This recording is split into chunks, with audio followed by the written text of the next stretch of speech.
আইয়ুহাল্লাযীনা আমানু ইজতানিবু কাসীরাম মিনাজ-যন্ন ইন্না বা'দাজ-যন্নি ইসমুন ওয়া লা তাজাসসাসু ওয়া লা ইয়াগতাব বা'দুকুম বা'দা। হে ঈমানদাররা, তোমরা একে অন্যের প্রতি কুধারণা থেকে তোমরা বেঁচে থাকো। মহিলারা আসছে, মহিলাদের সম্পর্কে আমি একটা কথা বলি। ইমামে আবু হানিফা রাহমাতুল্লাহি আলাইহি কিতাবের মধ্যে উল্লেখ রেখেছেন যে হলো মদিনার গভর্নর ছিলেন হযরত ইমাম আহমদ ইবনে হাম্বল রাহমাতুল্লাহি আলাইহি। ইমাম আহমদ ইবনে হাম্বল রাহমাতুল্লাহি আলাইহি হলো মদিনার গভর্নর ছিলেন। এমন সময় মদিনায় একটা মহিলা মারা যায়। মদিনায় একজন মহিলা মারা যায়। মহিলা মারা যাওয়ার পর ওই মহিলাকে কাফন দাফন করবে কে? কোনো মানুষ নাই এলাকার মধ্যে কোনো মানুষ নাই। এমন সময় আগন্তুক দুইজন ব্যক্তি আসলো, স্বামী এবং স্ত্রী দুইজন ব্যক্তি এখানে আসলো। আসার পরে বলতেছেন মহিলাদেরকে দাফনের, মহিলাদেরকে গোসলের ব্যবস্থা মহিলারাই করে। মহিলাদের গোসলের ব্যবস্থা মহিলাদেরকে করতে হয়।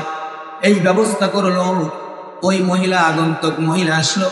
আসার পর বলতেছেন আমি হলো আপনার স্ত্রীর গোসলের ব্যবস্থা করে দিচ্ছি। গোসলখানার মধ্যে ঢুকলেন। গোসলখানার মধ্যে ঢুকার পর সমস্ত কাপড় খুললেন। কাপড় খোলার পর গোসল করাইলেন। গোসল করানোর মধ্যে বলা হয়েছে, কিতাবের মধ্যে নিয়ে আসছে ইমাম আহমদ ইবনে হাম্বল রাহমাতুল্লাহি আলাইহি, উনি ওনার কিতাবের মধ্যে নিয়ে আসছেন ওই মহিলা কাপড় খুলছিলেন। যে সময় ওই মহিলার গোসল করাইবে এমন সময় রানের মধ্যে হাত দিয়েছে। হাত দেওয়ার পরে একটা কুধারণা করছিল, একটা কুমন্ত্রণা করছিল, কুধারণা করছিল।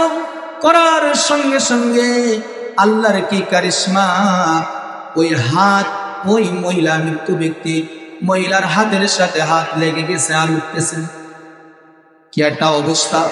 সময় পার হয়ে গেছে, জোহর পর্যন্ত জোর হয়ে গেছে, তারপরেও হাত আর ওঠে না। সমস্ত মানুষরা একত্রিত হয়ে গেল, কি করা যায়? মৃত ব্যক্তির হাতের সাথে হাত, প্রাণের সাথে হাত লেগে গেছে জীবিত ব্যক্তির।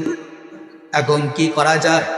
জীবিত ব্যক্তির হাত তো কাটা যায় না, আর মৃত ব্যক্তির গায়ে তো স্পর্শ করা, গায়ে হলো আঘাত করা, এটা হলো মুসলমানের হলো সব থেকে খারাপ কাজ, করা তো যাবে না। কি করা যায়? তাফসীরের কিতাবের মধ্যে নিয়ে আসছে যে এমন একটা অবস্থা হলো, সবাই ডাকলো। ডাকার পরে বলতেছেন কি করা যায়?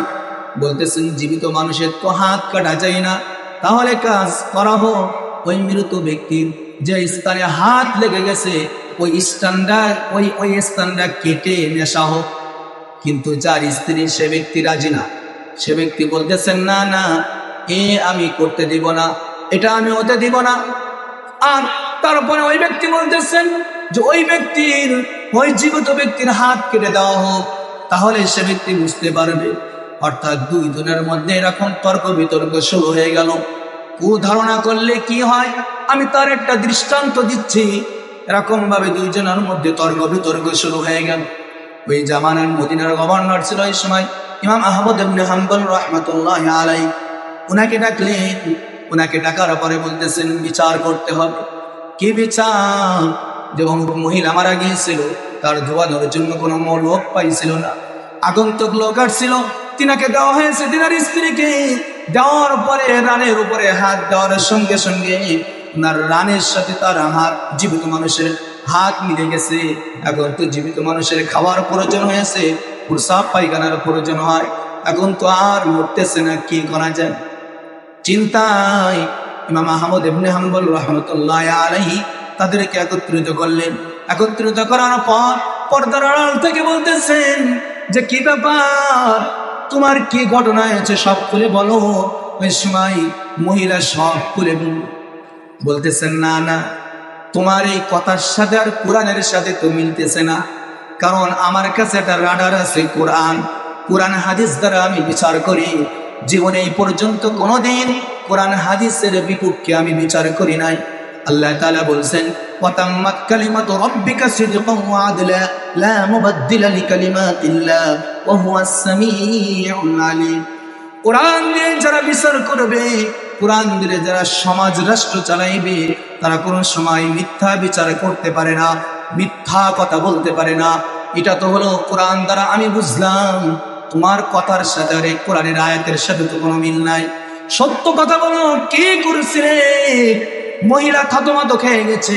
মহিলা বলতেছেন, হ্যাঁ হ্যাঁ, আমি যে সময় ওনাকে গোসল করাচ্ছিলাম, কাপড় খুঁজছিলাম, ওই সময় ওনার প্রতি আমি একটা খারাপ ধারণা করেছিলাম। কয় কি ধারণা? কয় ধারণাটা নয়, যে সময় ওনার রানের মধ্যে আমি হাত দিয়েছি, ওই সময় আমি ধারণা করেছিলাম এই মহিলাকে আমি একদিন একটা পর পুরুষের সাথে আমি দেখছিলাম। ইমাম আহমদ ইবনে হাম্বল রাহমাতুল্লাহি আলাইহি কিতাবের মধ্যে নিয়ে আসছেন যে এবার তো আমি এই কথাটাই শুনতে চাচ্ছিলাম, কারণ তোমার কথার সাথে এই কাজের মিল নাই।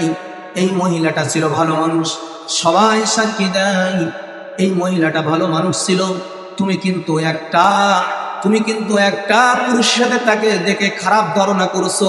ওই পুরুষটা তো তার স্বামী হতে পারতো, তার ছেলে হতে পারে, এরকম বড় ভাই হতে পারে। খারাপ ধারণা তুমি করছো, এজন্য তোমার শাস্তি হবে। শাস্তি কি? আল্লাহ তাআলা সূরা নূরের মধ্যে বলছেন, যারা জিনাকারী হবে বা কারো সতীত্ব এরকম ভালো মহিলার উপরে যারা জিনার তহমাত দেবে, তাদেরকে ৮০টা বেতের আঘাত করতে হবে। ৮০টা বেতের আঘাত যদি করা হয়, তাহলে এই শরীয়তের শাস্তি দুনিয়ার থেকে সে ব্যক্তি পেয়ে গেল, কবরের পর আর তার শাস্তি হবে না। ইমাম আহমদ ইবনে হাম্বল রাহমাতুল্লাহি আলাইহি জল্লাদকে বলল, হে জল্লাদ, এই মহিলাকে শাস্তির ব্যবস্থা করো। শাস্তির ব্যবস্থা করা হলো।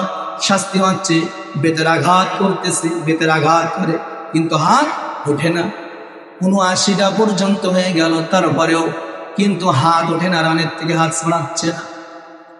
৭৯টা যে সময় হয়ে গেল, হাত উঠছে না। এমন সময় আল্লাহর কি কারিশমা! ইমাম আহমদ ইবনে হাম্বল রাহমাতুল্লাহি আলাইহি বলেছেন, আয-যানিয়াতু আয-যানি ফাজরিদু কুল্লা ওয়াহিদিন মিনহুমা মিয়াতা জালদা ওয়া লা তা'খুযুকুম বিহিমা। এখানে আল্লাহ তাআলা জিনাকারিনী তাদের শাস্তির ব্যবস্থার কথা বলছে। ঠিক অনুরূপভাবে ইমাম আহমদ ইবনে হাম্বল রাহমাতুল্লাহি আলাইহি বলছেন, আল্লাহ তাআলা কোরআনের মধ্যে বলছেন, ওয়া তাম্মাত কালিমাতু রাব্বিকা সিদকান ওয়া আদলা লা মুবাদদিলা লিকালিমাতিল্লাহ। কোরআন দিয়ে যারা বিচার করবে, সেই বিচারটা হবে সত্য বিচার, এর মধ্যে কোনো ইবদাল হবে না, পরিবর্তন হবে না।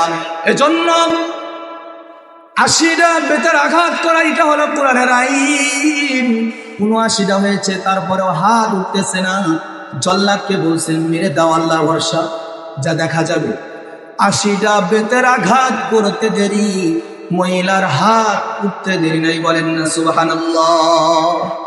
এজন্য আল্লাহ তাআলা কোরআনের মধ্যে বলছেন, ইয়া আইয়ুহাল্লাযীনা আমানু ইজতানিবু কাসীরাম মিনাজ-যন্ন ইন্না বা'দাজ-যন্নি ইসমুন ওয়া লা তাজাসসাসু। মানুষের উপর ধারণা ভালো রাখতে হবে। এক মুমিন আর এক মুমিনের উপর ধারণা ভালো রাখবে। এজন্য আল্লাহ তাআলা বলছেন, ১ নম্বর গুণ আত-তাইবুন, যারা তওবাকারী, যারা তওবা করবে, আল্লাহ তাআলা তাদেরকে এরকম ভাবে ওয়া আনিস্তাগফিরু রাব্বাকুম সুম্মা তুবু ইলাইহি ইউমাত্তিউকুম মাতাআন হাসানান ইলা আজালিন মুসাম্মা ওয়া ইউতি কুল্লাযী ফাদলিন ফাদলা ওয়া ইন তাওয়াল্লাউ ফাইন্নী আখাফু আলাইকুম আযাব ইয়াউমিন কাবীর। যে ব্যক্তি তওবা ইস্তিগফার করবে, আল্লাহ তাআলা দুনিয়ার জিন্দেগি তার জন্য সুন্দর বাসস্থানের ব্যবস্থা করে দিবে। বলেন না সুবহানাল্লাহ।